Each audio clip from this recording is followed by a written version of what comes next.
દીકરો મરી ગયો આઝાદીની અંદર, ત્યારે કોઈ એટલું કીધું માં તમારો દીકરો મરી ગયો. માની આંખમાં આંસુ ન આવ્યા, રોવાય નહીં. ભારત દેશ માટે ખપી ગયો છે ને, માં રોયા નહીં. બીજો દીકરો મરી ગયો કે માં તમારો બીજો દીકરો મરી ગયો, તોય માં ન રોયા. ત્રીજો દીકરો મરી ગયો તોય માં ન રોયા. પણ જયારે ચોથો દીકરો મરી ગયો ને, તેની માં દીદી કહેવાય છે કે ગાંડીગીરના ઝાડવા રોવરાવે. ઝાડવા રોવરાવે. કોઈએ જઈને એટલું કીધું, માં 3 દીકરા મરી ગયા, ત્યાં લગી તમારી આંખમાં આંસુ ન આયા, પણ આ ચોથો દીકરો મરી ગયો તો માં કેમ રોવો છો? મિત્રો વિચાર કરજો. આપણી ભારત દેશની જનતા બોલે જોજો.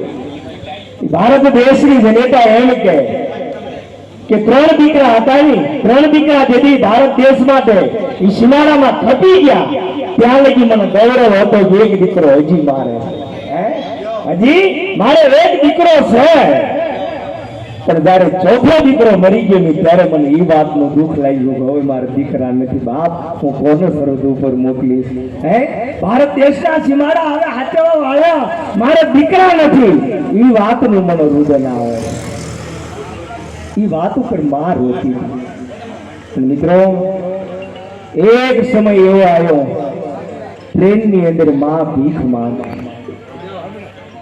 માં ભીખ માંગે અને કોઈ જામ ધક્કો દીધો અને પડે એટલી જ વાર. તેથી એક વાણિયાનો દીકરો જેનું નામ જવલતન મેઘાણી, માં હાથ પગ માને બસ ભરી દીધી કે માં શું થયું કે મને કોઈ ધક્કો માર્યો.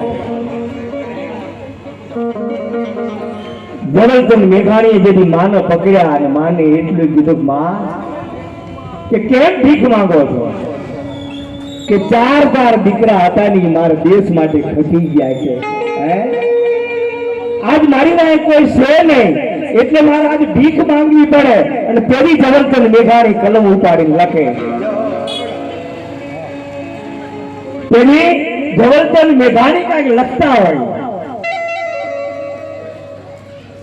जिसने करे कोई मांगण जाय, જીવ મુખ નીકળે નાય. જેના મુખમાંથી નાય નીકળે, અને ઈ જ આજ મારે માંગવું પડતું હોય. તેની વાતનું માને દુઃખ લાગ્યું. અને ઈ માને જયારે દુઃખ લાગ્યું ને, ત્યારે જવલતન મેઘાણી એટલું કીધું કે માં 4 દીકરાના તે બલિદાન દેશ માટે દઈ દીધા. એ વાતનું તને દુઃખ ન લાગ્યું. અને આજ છેલ્લો દીકરો મરી જાય તને ભીખ માંગવાના દિવસો આવે. બાપ કોકના માટે દેહ ધારણ કરે ને કોકના માટે પૂર્ણાવતી કરે ને, એને બાપ સુરવીર કહેવાય. અને આવા મહાપુરુષો આપણી ભારત ધરતી અંદર ઘણા બધા મહાપુરુષો થઈ ગયા. એક મહાપુરુષને આજે આપણે યાદ કરશું. પણ હવે આપણા કોકિલ કંઠી બેન એવા મમતાબેનને વિનંતી કરી, આવો બાપલીઓ. અને ખરેખર અમારા ધાંગધ્રાના કારગિલ યુદ્ધની અંદર ધાંગધ્રાના અરવિંદસિંહ દરબાર ઝાલા હતા. અને એને જેથી કારગિલ યુદ્ધની અંદર શહીદ થઈ જાય, અને શહીદ થઈ ગયા પછી અરવિંદસિંહના અમારા જેની કહેવાય કે સુરેન્દ્રનગર જિલ્લાના કલેક્ટરે એટલું કીધું કે અરવિંદસિંહના પત્નીને અહીંયા બોલાવો. કે કેમ? કે આજ અમારે એમને કાંઈક દેવું છે, કારણ કે એમના પતિ રહ્યાની આપણા ભારત દેશ માટે ખપી ગયા છે. તેથી એટલું કીધું કે અમારા દરબાર છે અને એમના ઘરના જે છે ને એ બાપ ઓજલ છે, એ આવશે નહીં. કે સુરેન્દ્રનગર જિલ્લાના કલેક્ટર જેથી ધાંગધ્રા ગયા, અરવિંદસિંહના પત્નીને એટલું કીધું કે તમારા માટે અમે કાંઈક આપવા માટે આવ્યા છે. કે શું? ઇઝરાયલ માટે તમારા પતિ દેશ માટે ખપી ગયા છે. તમારા સુરેન્દ્રનગર જિલ્લાના કલેક્ટર તરફથી તમને 45,000 રૂપિયા આપવામાં આવે. 45,000નો ચેક આપ્યો.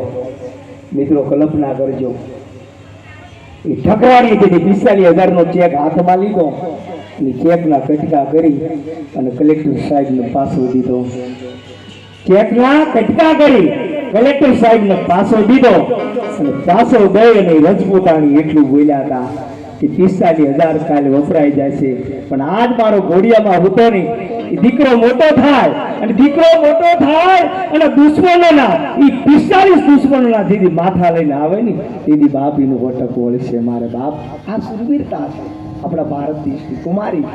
અને આ કુમારી છે ને એવા કુમારીના ગીત લઈ તમારી સમક્ષ અમારી બેનબાને વિનંતી કરું, મમતાબેન વાઘેલાને વિનંતી કરું, આવો બાપલીઓ બે હાથ ભેગા કરી જબરજસ્ત તાલીથી વધાવો.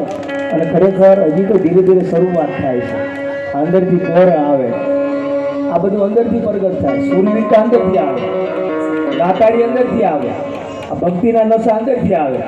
એ નશા ચડ્યા પછી ઉતરે નહીં, દારૂના નશા બહારથી આવે. એ કાયમ કરવા જવું પડે. હા, આ જેને નશા ચડી ગયા એ નશા ઉતર્યા નહીં બાપ. એટલે કે ને એક છોકરો દારૂ પીતો પીતો એટલે છોકરો બીડી પીતો જાતો. મેં કહ્યું નાની ઉંમરમાં કીધું બીડી પીશ? મને કે બાપુ દારૂ પીતો બીડી ન પીવી, ની દારૂ પીશ તો કે ફરમાટી હોય તો પીવી કે. મેં ફરમાટી ખાસ તો કે જીતા હોય તો ખાવી કે. એટલે મેં કીધું જુગાડો રમસ તો કે બહાર હોય તો રમવી કે.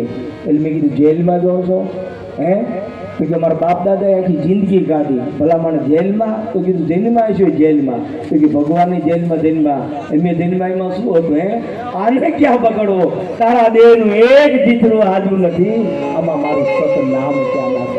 ગીત ના ગવાય, કોકના માટે દેહ ધારણ કરે અને કોકના માટે પૂર્ણાવતી કરે, એના ગીત ગવાય, એના ભજન થાય, એના સત્સંગ થાય. બેન વિનંતી કરું, આવો બાપ એમને મોજ આવે વાળે.